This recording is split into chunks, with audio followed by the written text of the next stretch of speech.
네, 안녕하십니까. 이번에는 가치평가 관점에서 보는 삼성전자의 재무제표입니다. 재무제표와 주가를 연결시켜서 저희가 사람들의 기대치를 분석하는 이런 편이지요. 자, 가치평가 관점에서는 우선 비영업 자산하고 순부채 가치를 식별을 해야 됩니다.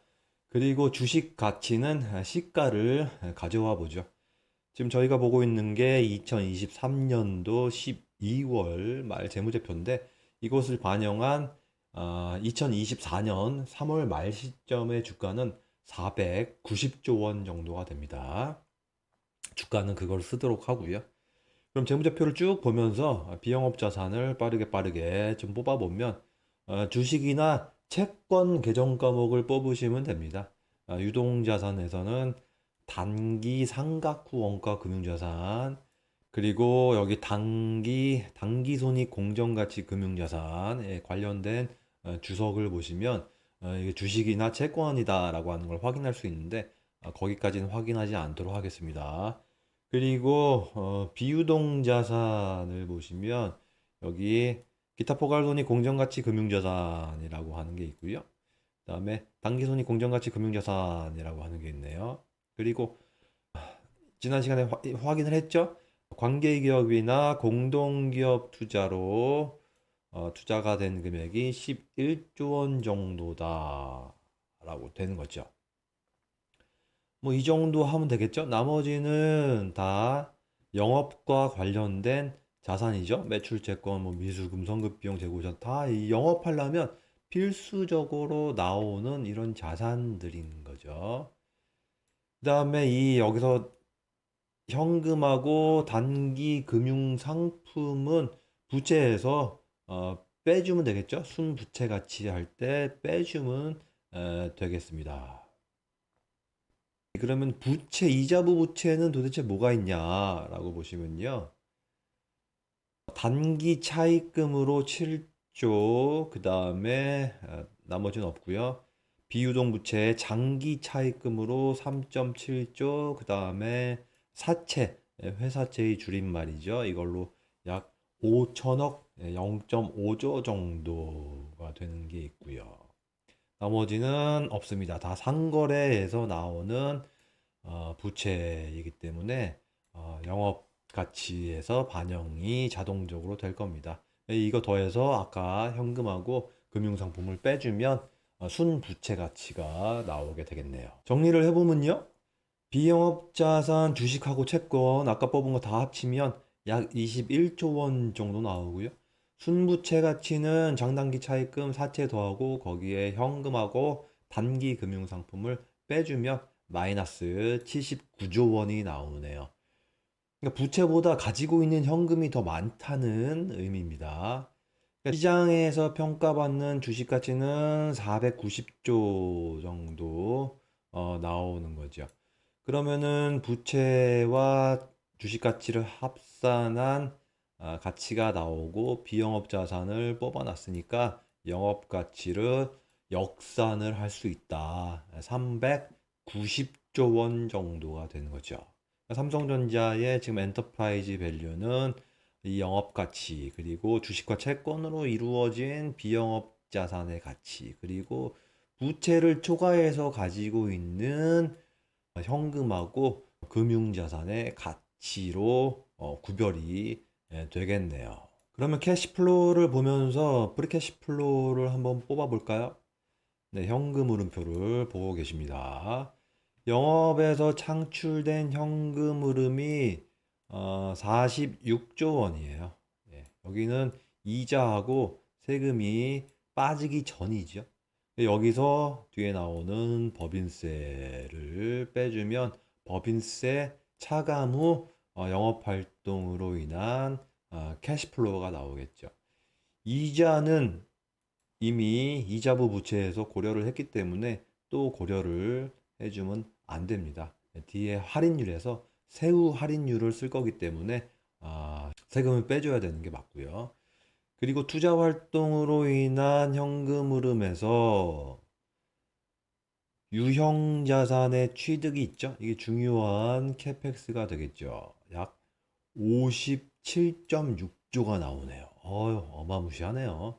그리고 무형자산의 취득에서 약 2.7조 원 정도 투자를 하느라고 돈을 쓰고 있습니다. 이 두 개를 더해주면 캐펙스 투자가 되겠습니다. 무형자산도 놓치시면 안 됩니다.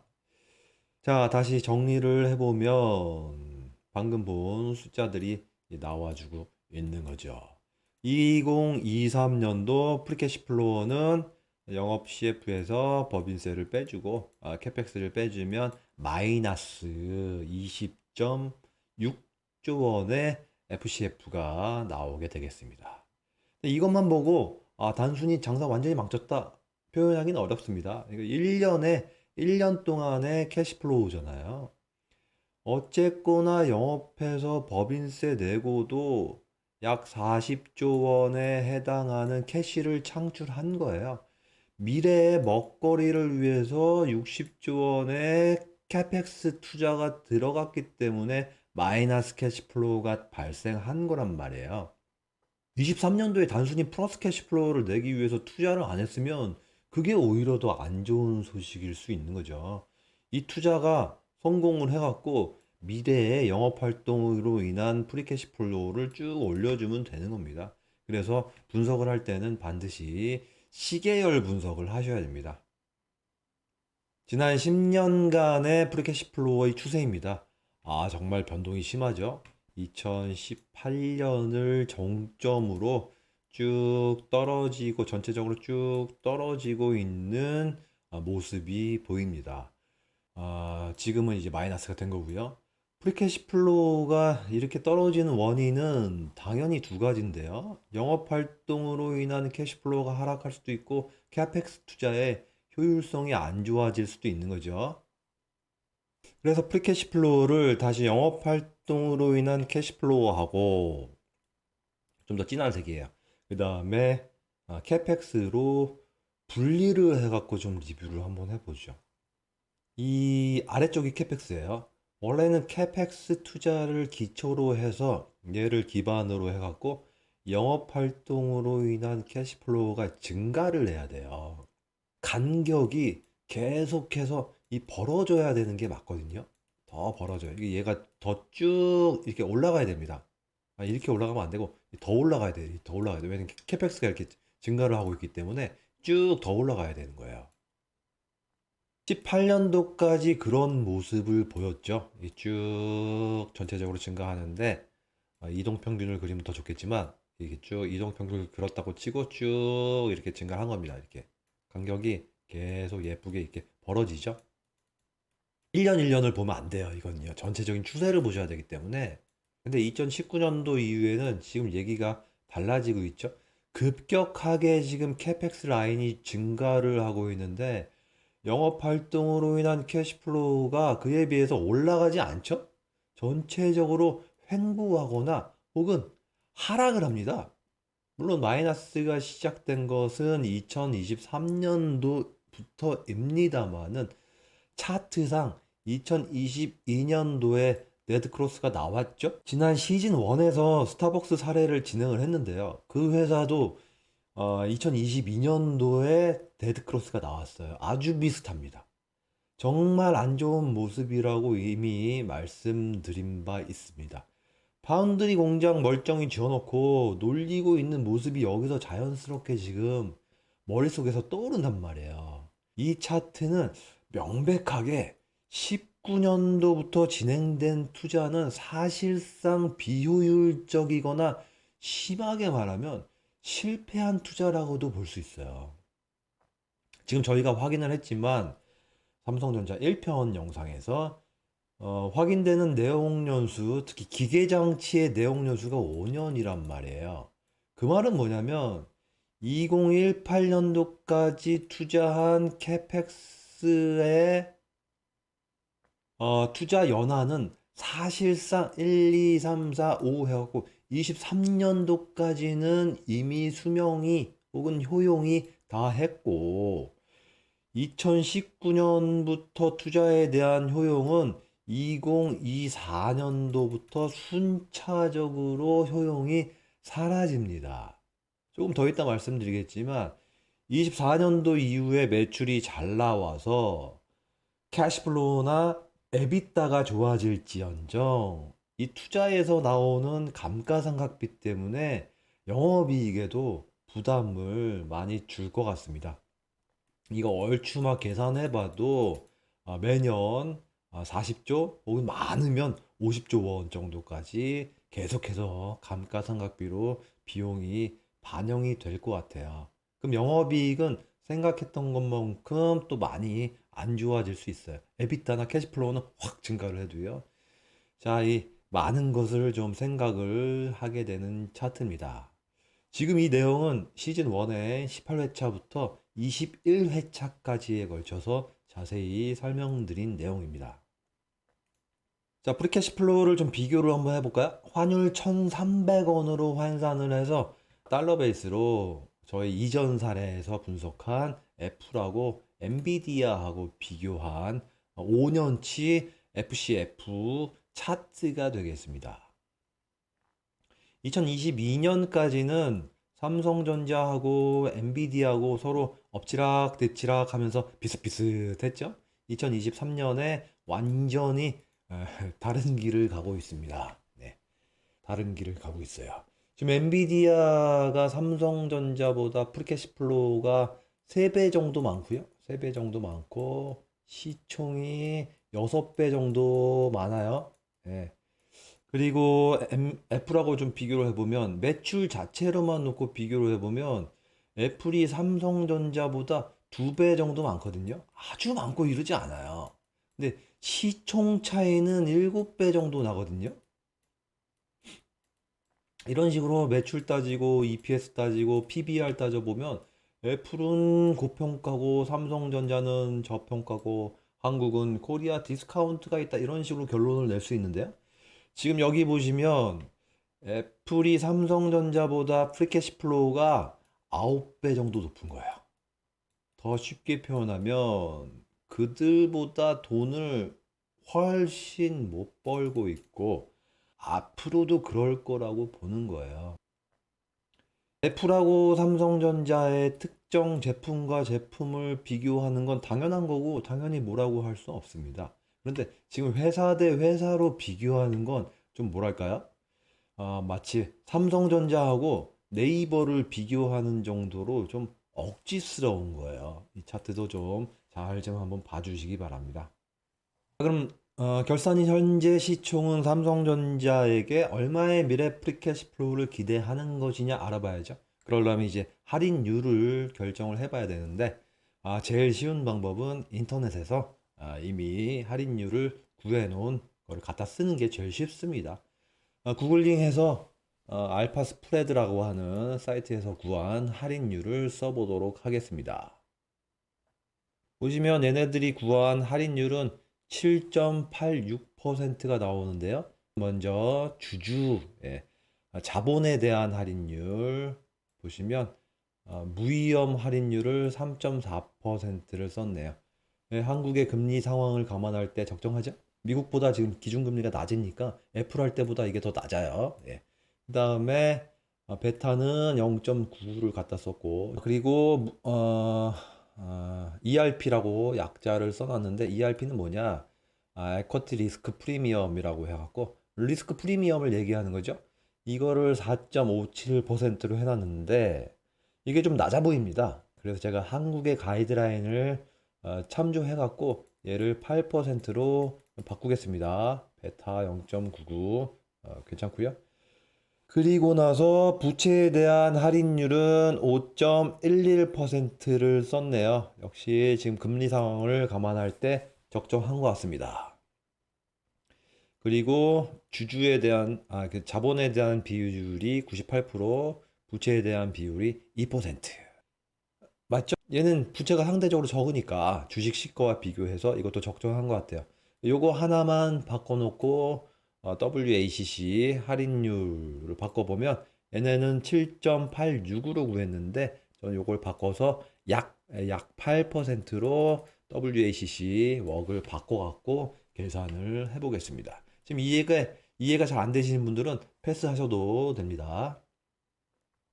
이렇게 되면은 지금 영업가치 390조 원을 구해놨고 할인율 8%를 구해놨으니까 약 8이에요. 8.0 맷 이렇게 나옵니다. 사람들이 기대하는 미래 프리캐시 플로우를 역산을 할 수 있어요. 이 물음표를 역산을 할 수 있죠. 그러면은 역산을 하게 되면 약 31조 원이 나오네요. 자, 이 과거의 프리캐시 플로우의 어떤 추세를 보시면 여기 2018년도에 근접한 수치입니다. 이때가 프리캐시 플로우의 전성기였어요. 약 35조 원이 나오는데요. 예, 그 정도, 그거보다 좀 낮지만 그 정도를 기대하는 수준이다. 그렇지만 이 이상으로 레벨업을 하진 않을 거다라고 사람들이 지금 기대를 하고 있는 거예요. 만약에 이 정도의 기대치조차 없다면 지금 시총이 막 200조 막 이렇게 갈지도 모릅니다만은 그 정도는 아니라는 거예요. 매출로 금액을 따져보면 지금 23년도를 제외하고 과거 5년 혹은 6년치를 비교를 한번 해보면 매출액 대비 프리캐시 플로우가 8% 정도 나오거든요. 그러면은 미래 기대치 31조 원이 나오려면 삼성전자의 매출액은 약 390조 정도가 나와줘야 돼요.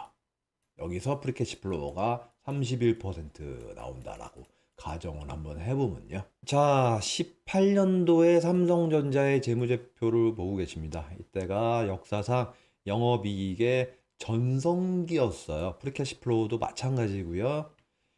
그러면 이때 영업이익이나 프리캐시 플로우를 달성하려면 매출액이 도대체 얼마가 나와야 되느냐 보시면 놀랍게도 23년도랑 거의 비슷합니다. 23년도 매출액이 지금 258조인데 18년도에 매출액이 243조예요. 243조 원을 팔고 비슷하게 팔았는데 영업이익률이 24%가 나왔던 거죠. 훨씬 더 적은 투자로 그러니까 빠른 회전율로 높은 마진율을 남겼던 최고 수준의 지금까지 역사에서 최고 수준의 전성기를 구가왔던 시기였다. 지금은 덩치는 커졌는데 마진은 낮거나 마이너스죠. 그럼 이 정도 그림을 그려보고 미래에 이게 가능을 할 것이냐라는 식으로 분석을 해 봐야겠죠. 이 정도를 기대하는데 가능해? 라고 실현 가능성을 분석을 해 봐야 되겠죠. FCF 기준으로 과거 전성기로 다시 갈 수 있느냐에 따라서 베팅을 한다면 현재 주가는 지금 적정한 거고요. 그 이상으로 갈 거다라고 하면 매수를 해야죠. 어림없다 싶으면 팔아야 되는 겁니다. FN 가이드 기준으로 삼성전자의 2024년 매출이 303조 원 정도로 기대가 되고 그리고 나서 영업이익이 프리캐시 플로우는 예측치가 없어요. 영업이익으로 지금 대신해서 보고 있는데 약 33조 원을 사람들이 지금 기대하는 거예요. 25년도에 334조 원의 매출, 그 다음에 영업이익은 약 49조 원 정도를 기대를 하고 있고, 26년도에는 351조 정도의 매출, 350이 넘었습니다. 그 다음에 영업이익은 57.8조 정도를 기대를 하고 있습니다. 과거 전성기 시절로 회귀할 가능성이 있다고 판단을 하고 있는 거예요. 적어도 3년 이내에. 저희 분석과 굉장히 근접한 숫자가 나와주고 있습니다. 전통적인 메모리 쪽은 이제 경기가 좋아질 것이다라고 하는 의견에 별로 이견은 지금 없어 보입니다. HBM에 과연 올라탈 것인가? 거기를 이제 의심으로 계속 쳐다보고 있는 거죠. 만약에 올라탄다면 삼성전자의 실적에 어느 정도의 영향을 줄 것인가? 지금 엔비디아하고 SK 하이닉스 자료 가지고 분석을 해봐야 돼요. HBM 부분에 10%를 초과하는 마진율, 20%면 더 좋겠습니다만은 TSMC나 엔비디아를 쳐다보면 가능할 것 같죠? 충분히 가능할 것 같습니다. 이렇게 마진율이 높으면 매출이 조금만 늘어나도 영업이익도 물론 증가하지만 프리캐시 플로우가 확 좋아집니다. 네, 이런 분석은 뉴스 다 나오고 하면 늦습니다. 그래서 이렇게 이제부터 여기에 어떤 산업에 대한 분석과 이 회사의 재무 외 제품이나 전략, 인재 등을 포함해서 추가로 분석을 하고 각 개인이 스스로 판단을 해 봐야 되겠죠. 그 판단을 할 때 지금 함께 하신 감사 보고서와 사업 보고서 분석, 그리고 이 예측치 분석이 도움이 됐으면 합니다. 자, 삼성전자는 누가 뭐래도 우리나라를 대표하는 기업이죠. 이런 기업이 몇 개 더 나와서 미국의 M7처럼 K7을 얼른 구성을 했으면 하는 개인적인 바람이 있습니다. 그래서 삼성전자 편은 여기서 마치지 않고 지금 1분기 실적이 나올 때가 얼마 남지 않았습니다. 네, 발표가 되면 삼성전자의 공식 어닝스콜과 함께 분기 실적도 좀 리뷰를 한번 해보고, 그리고 증권사 레포트 하나 골라서 리뷰를 해볼 계획이 있습니다. 더 시간이 된다면 지금 시간의 제약으로 보지 못한 감사 보고서나 사업 보고서의 나머지 내용을 체크를 해보고 싶은 계획이 있습니다. 이 정도 주제로 한 3번 정도 삼성전자에 대한 추가 영상을 더 해보고 싶은 욕심이 있는데 어떻게 될지 모르겠습니다. 자, 그럼 가치평가 관점에서 살펴본 삼성전자 재무제표의 분석 사례는 이것으로 마치도록 하겠습니다. 감사합니다.